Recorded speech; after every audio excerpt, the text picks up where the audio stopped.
오늘 우리에게 주신 하나님의 말씀은 로마서 3장 9절로부터 20절입니다. 함께 읽도록 하겠습니다.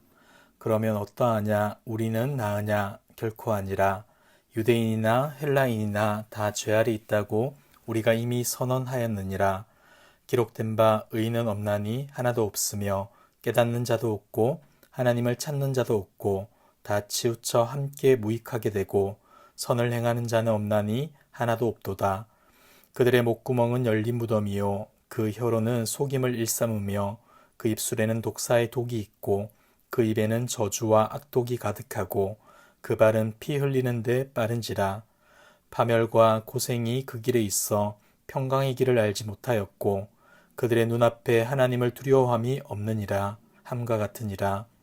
우리가 알거니와 무릇 율법이 말하는 바는 율법 아래 있는 자들에게 말하는 것이니 이는 모든 입을 막고 온 세상으로 하나님의 심판 아래에 있게 하려 함이라. 그러므로 율법의 행위로 그의 앞에 의롭다 하심을 얻을 육체가 없나니 율법으로는 죄를 깨달음이니라. 아멘. 바울은 지금까지 유대인이라고 해서 이방인들보다 더 나은 것은 아니라는 사실을 역설해 왔습니다. 그리고 오늘의 본문에 와서는 지금까지 가르치며 논중해 왔던 내용을 정리해서 선포합니다. 9절을 보겠습니다. 그러면 어떠하냐? 우리는 나으냐? 결코 아니라. 유대인이나 헬라인이나 다 죄 아래 있다고 우리가 이미 선언하였느니라. 바울은 모든 사람이 다 죄 아래 있다는 사실을 선언하며 유대인이나 헬라인이나 다를 바 없음을 강조합니다. 그리고 여기에서 우리, 즉 그리스도인도 포함시키고 있습니다. 여러분, 우리 역시 죄의 본성을 가지고 살아가는 존재임을 알아야 합니다. 우리는 단지 하나님을 두려워하는 마음 때문에 죄의 본성을 억누르고 있을 뿐이며 성령의 은혜로 우리의 죄된 욕망이 갇혀 있을 뿐이라는 것이죠. 때문에 우리는 날마다 내가 죄인임을 인정하고 내 안에는 선한 것이 없다는 고백을 하며 살아야 할 것입니다. 나의 죄된 모습에 대한 아픔이 있고 죄의 무게로 인한 애통함이 있어야만 우리는 오늘도 십자가의 은혜를 새롭게 경험할 수 있기 때문입니다. 이제 바울은 구약의 본문을 인용하며 어느 누구도 하나님을 찾거나 그 진리를 깨닫는 자가 없음을 지적합니다.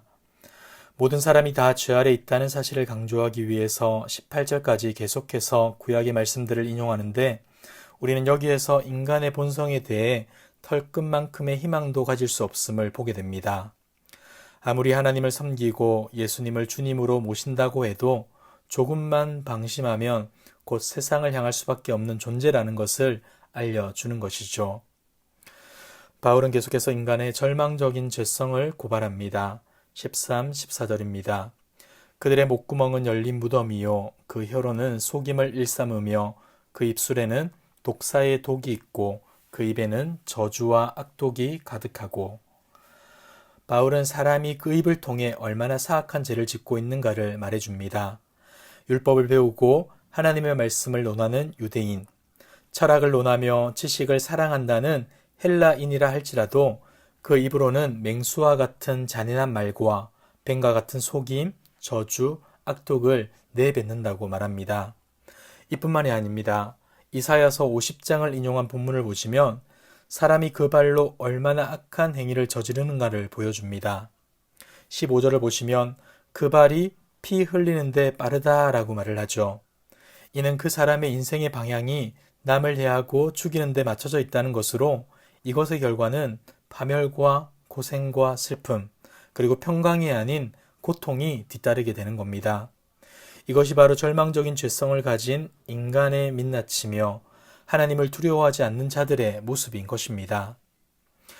이제 바울은 19절과 20절을 통해서 지금까지 말한 모든 내용에 대한 총 결론을 내립니다.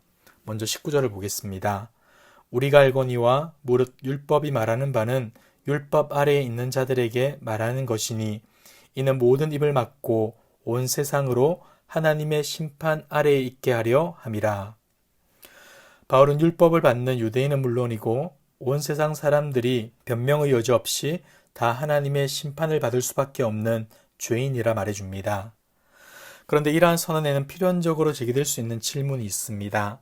그것은 하나님으로부터 율법을 받은 유대인들이라면 그들이 율법의 요구를 최선을 다해 지킨다면 이 같은 심판에서 벗어날 수 있는 건 아닐까 하는 생각 말이죠. 바울은 이러한 질문을 염두에 두면서 20절에서 이렇게 답해 줍니다. 그러므로 율법의 행위로 그의 앞에 의롭다 하심을 얻을 육체가 없나니 율법으로는 죄를 깨달음이니라. 아멘.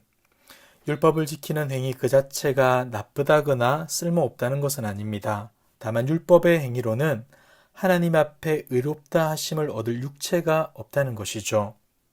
율법의 의미는 진리를 안다 해도 지킬 수 있는 능력이 우리에게 없다는 사실을 깨닫게 해주는 그러한 도구이기 때문입니다. 사랑하는 성도 여러분, 말씀을 정리할까 합니다. 바울은 우리에게 계속해서 말해줍니다. 여러분은 누구 하나 예외 없이 모두 죄인입니다. 라고 말이죠. 때론 이러한 가르침이 우리에게 불편함으로 다가올 때가 있습니다. 그리고 어떨 때는 다른 사람과 비교하며 내가 저 사람보다 낫지 않는가, 내가 꽤 괜찮게 살아왔지 않는가 하며 스스로를 위로할 수도 있습니다. 그러나 그렇지가 않습니다. 왜냐하면 우리는 모두 죄인이기 때문입니다. 그냥 죄인이 아니라 답이 없는 죄인입니다. 스스로 죄인인 것조차 알 수 없는 죄인이며 스스로 의롭게 될 가능성이 아예 없는 죄인인 것입니다. 때문에 우리는 이러한 죄인이라는 사실을 철저하게 깨달아야 합니다. 왜냐하면 이러지 않고서는 그 누구도 결단코 그리스도의 십자가 앞에 무릎 꿇을 수 없기 때문이죠. 사랑하는 성도 여러분, 나의 공로가 아닌 오직 예수 그리스도의 십자가만을 바라봅시다.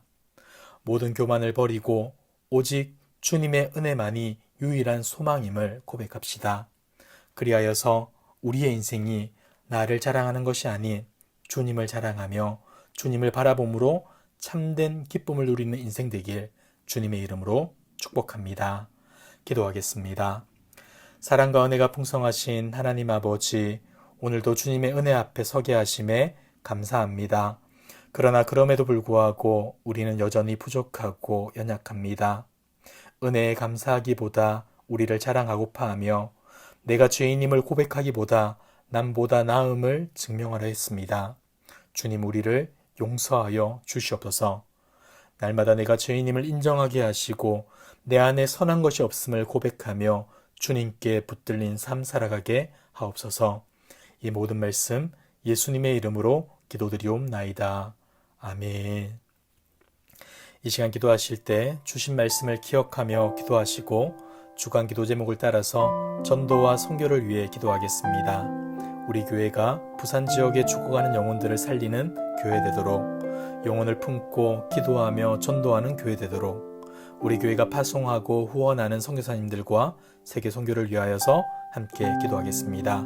그리고 코로나19 공동기도문으로 함께 기도하겠습니다.